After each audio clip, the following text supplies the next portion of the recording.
Hello everybody, welcome back to Dominions 5. We are playing in the round 1 of the tournament. We're playing as Late Age Man. It is currently turn 42. I've done a blitz of a recording session. We've gone from turn 25 or so all the way to the turn mid-40s to try to catch up to the present. I'm currently on turn 46 or 47. So in the last few turns, I've been using my Pretender to try to catch up in Magic Access, and we've also just cast Mother Oak because we could, and nobody else could. So there just happens not to be another high nature access nation in the game. Patala theoretically could have been, but his Pretender doesn't have high nature paths, and they can summon nature mages. But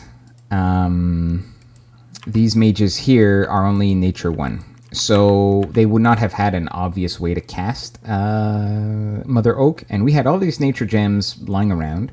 I had originally I was saving the nature gems to summon some Ivy Kings to be my mass regen casters. But we got a random event which gave us a bunch of nature 2 mages. So we don't need that anymore. So we just used those nature gems to cast Mother Oak, which is really late in the game to cast it, but nobody's going to contest us for it, I don't think. We've consolidated our troops from this siege. We are consolidating them onto Satis, so we'll siege that down gradually. I feel like I'm on a timer at this point. I feel like I'm under pressure. I need to siege this down, then I want to go and take this throne.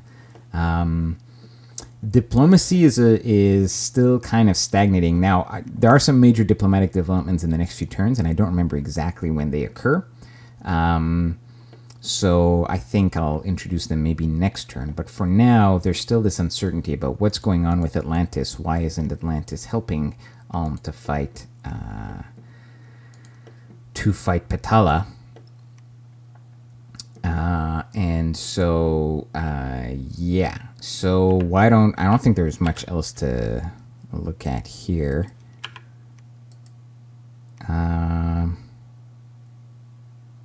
This is just a minor army. All right, let's bring up the next turn. That was turn 42. This is a nice background. I like this dark sky background. Okay. Oh, sure. Well, let's watch this. This is the last stand of Satis with all his remaining mages. He had a few sacreds. I guess he was summoning whatever he could. This is everything Satis has left, and this is our sieging army, which is honestly a pretty ragtag kind of army. Not a lot of a front line. But we do have a pretty strong mage communion. We've got Arrowfend. We've got enough Bows of War dudes. We've pegged one of the mages here. He's decayed. But the Bows of War are not only fire rear. There's only a few of them on fire rear. Most of them are just pelting this army. You can see we've just decimated their mage core over here. There we go. Only one mage left standing there. Almost the entire army has been wiped out by crossbow volleys. This guy's on fire. So the mages are running. Yeah, I don't think they even make it. All right, we lost 3 defenders. So we completely wipe out the rest of their army. You can see the Lord Wardens with their Bows of War are doing most of the heavy lifting here. So we're done with Satis. One more turn of sieging down the walls, and then that'll be that. We are going to attack this underwater province, and then we'll take this one, and then that'll be good. Meanwhile, we're recruiting what we can here to prepare to take this fort, which we'll obviously do with the rest of this army. And we're recruiting, dudes here. This is a pretty like this fort has access to a lot of resources. We're recruiting 10 defenders here, 11 per turn. Here we're recruiting another 5. At Man, we're recruiting 5 wardens plus another 10 defenders. So we're actually building up our troop count on this border quite nicely. Now, I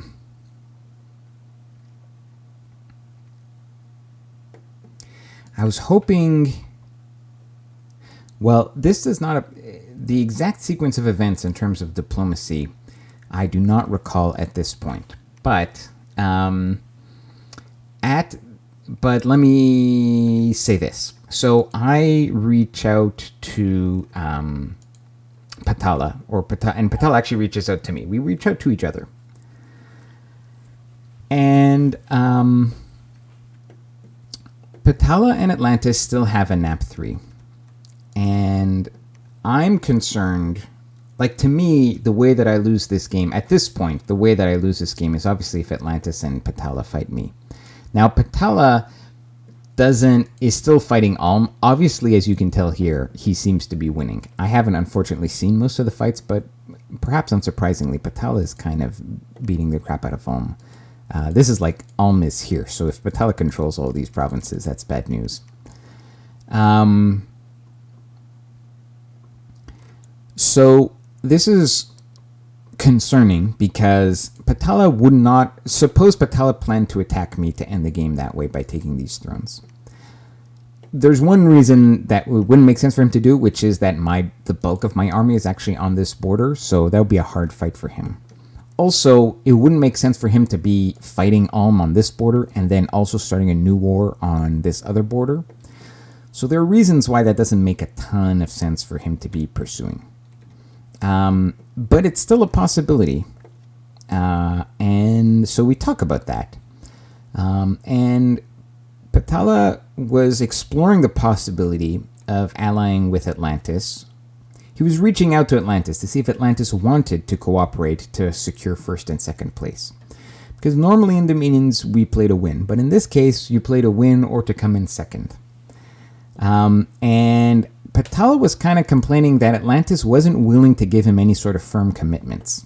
And so I jumped on that and I was like, well, I'll give you a firm commitment.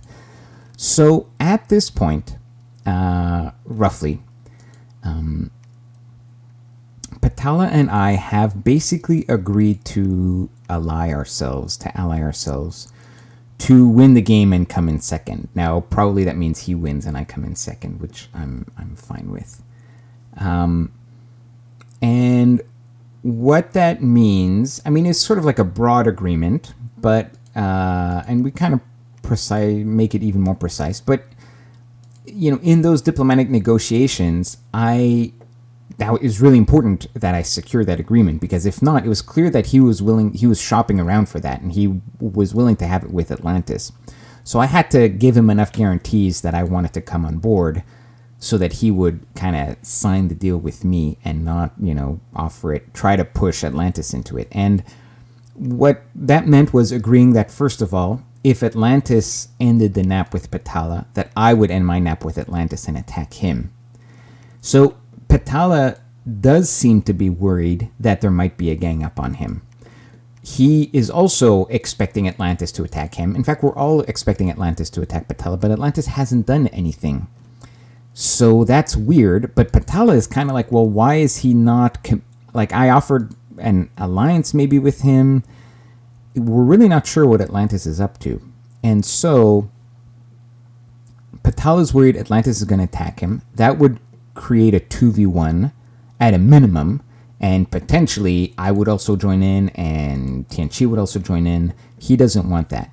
So he wants my promise that if Atlantis breaks nap with him, then I will break my nap with Atlantis, and not break, but end the usual way.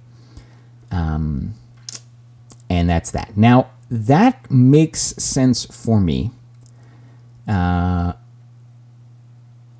Insofar as the only other threat is basically Tianqi. Now, that's still a very big unknown, and we'll get to that, I think, in the next, we'll talk about this as the Diplom unfolds.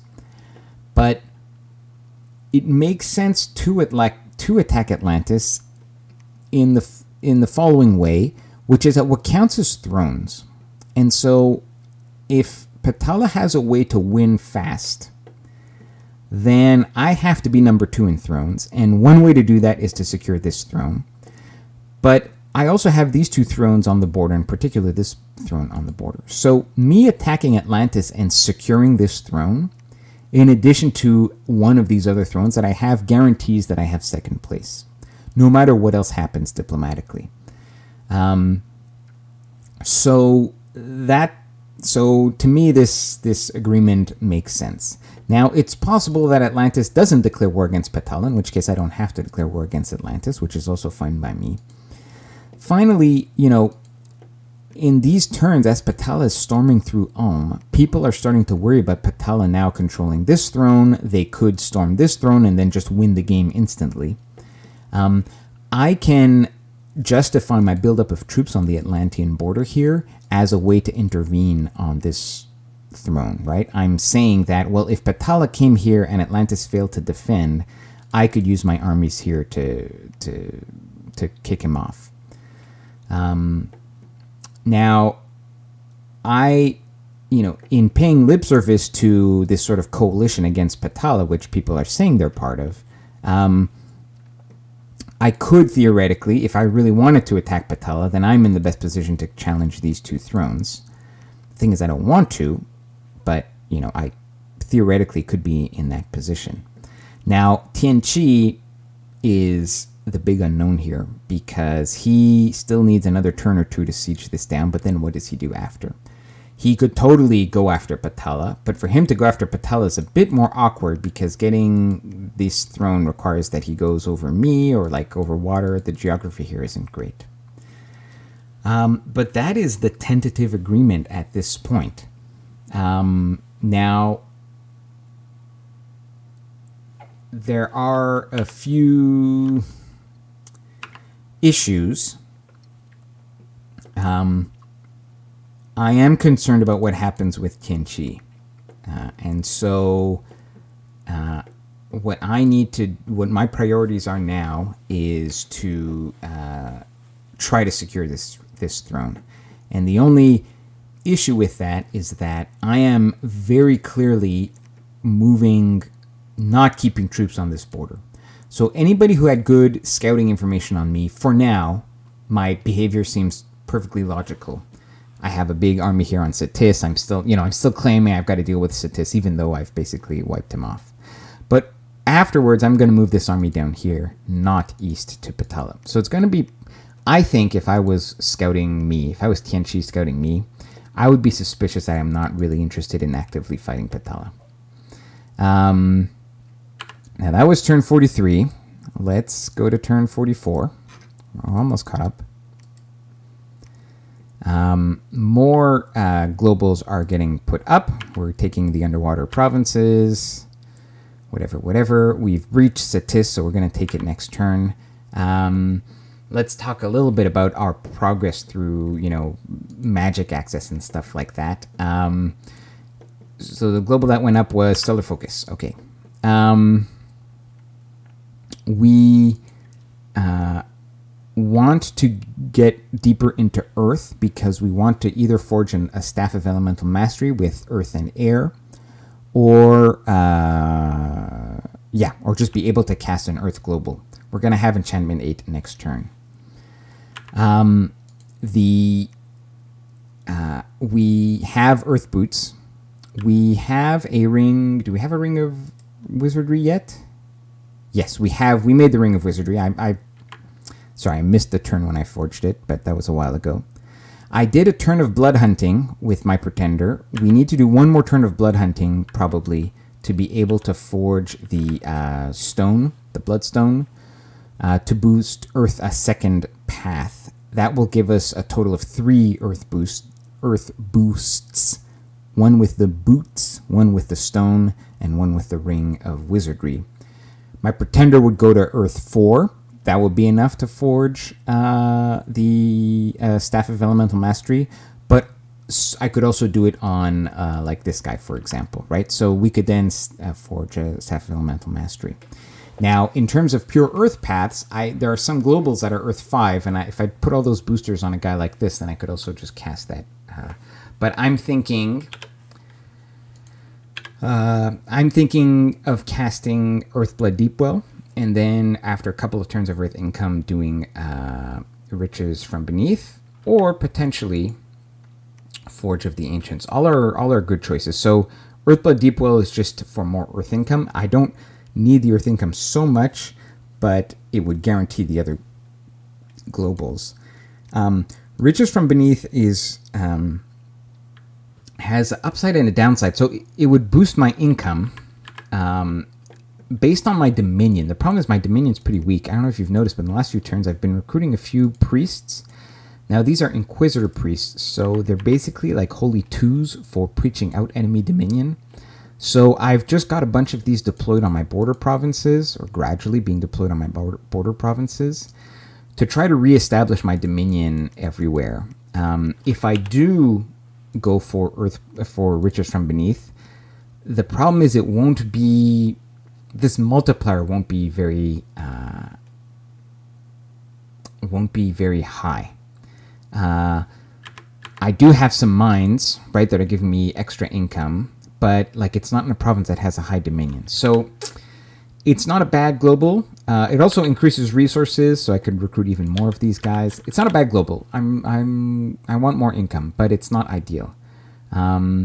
Construction 7, Forge of the Ancients would be pretty nice, because reducing gem cost by another 20% in this province that already has 20% means that all the 5 gem items are going to cost 1 gem, but also even expensive items are going to have a 40% reduction, which is huge. So imagine if you're forging an item that costs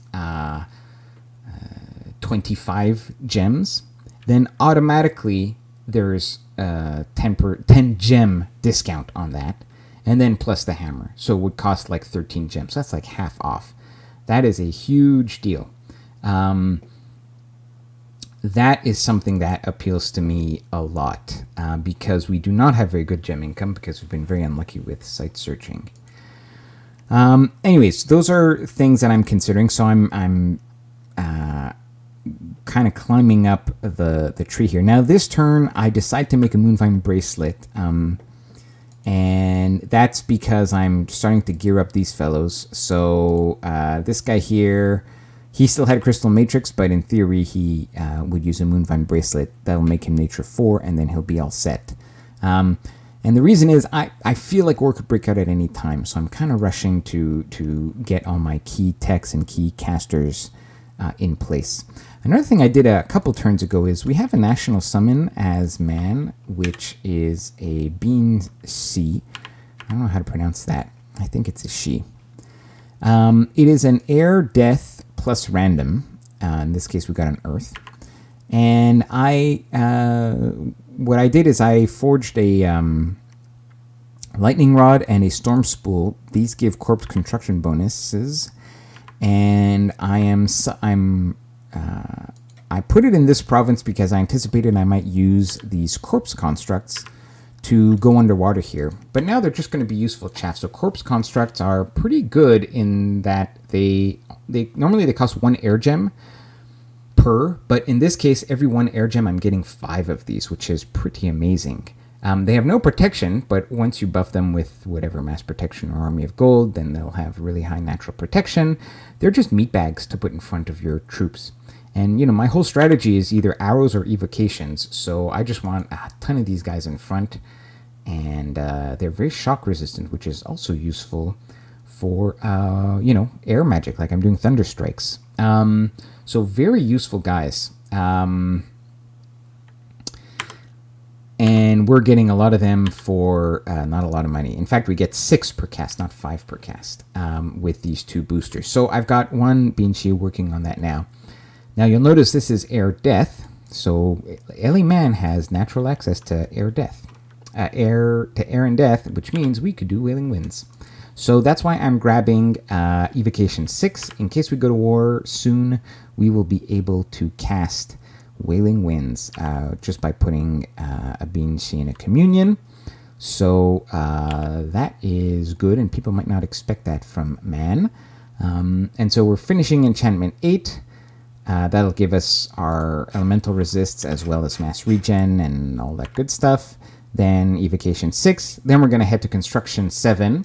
That is both for the globals, potentially to summon golems, but also for weapons of sharpness, which makes everybody's attacks armor piercing. Now, obviously, my crossbow bolt's already armor piercing, but having all my melee attacks also be armor piercing is really important in the late game where people have very high protection, especially if I end up fighting Atlantis. After Construction 7, I'll probably go up Conjuration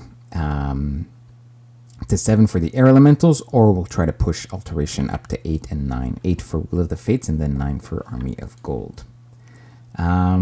Okay, was there anything else in... Oh, well, Dire Portent... No, I showed this. Patella cast Stellar Focus. That is pretty much it. We breached Cetis. We're going to storm that next turn. You know, one thing I haven't... I don't know if you noticed, but I sent some spies in all the...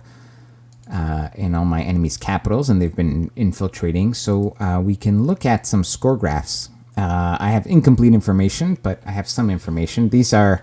I have access to these because of the spying that I've done. So if we look at the provinces, we can see that Patala, right from the get-go, had an advantage, and this was probably because of his Awake Expander.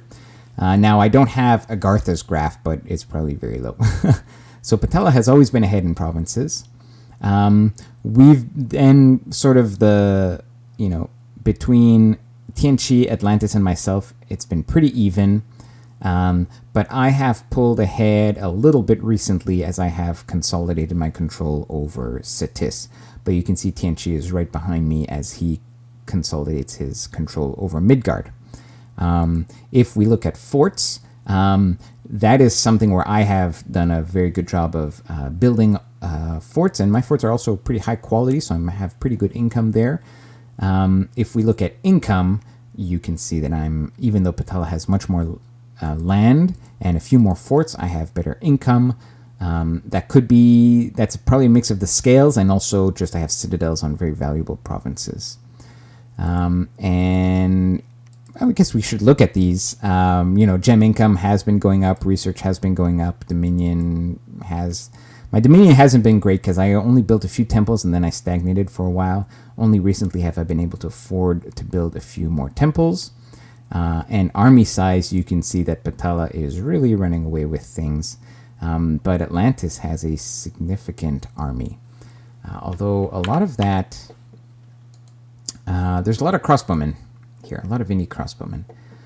But still, a lot of ice guards. He'll have a big army to deal with. So that is pretty much it. We can see that Ulm has, last turn Patala had, jumped on a ton of Ulm's land. It looks like Patala has mostly been forced back, but I'm sure Patala is still winning. And that is going to be it for now. I think I'm going to end this recording session now. I know I have a few more turns that I can do until I catch up to the present, but I feel like this game is going to unfold rather quickly in the next few turns, diplomatically, and in terms of what happens between me and Tianqi. So we will see how that unfolds, and I'll try to do another recording session in not too long, and I'll see you guys then. Take care.